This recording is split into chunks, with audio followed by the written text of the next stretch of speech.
Let's talk about receiving grace in vain. What does it mean to receive the grace of God in vain?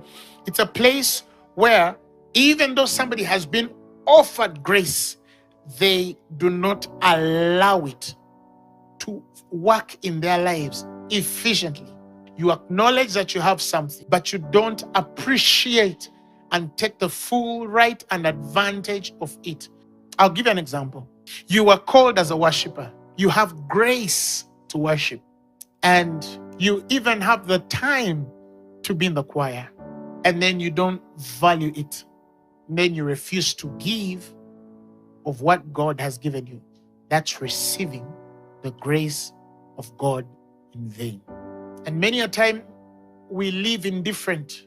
We live in offense because you've been given the grace to do something.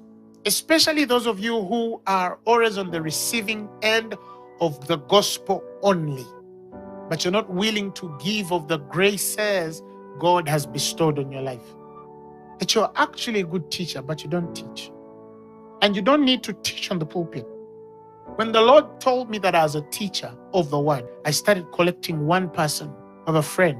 I take him for a cup of tea or a soda, and I start telling them, I was studying something in John, and I start sharing what I saw. I wanted to be faithful with a little, because he that is faithful with a little, the Lord will trust you with more. And then they became 2, and then they became 3.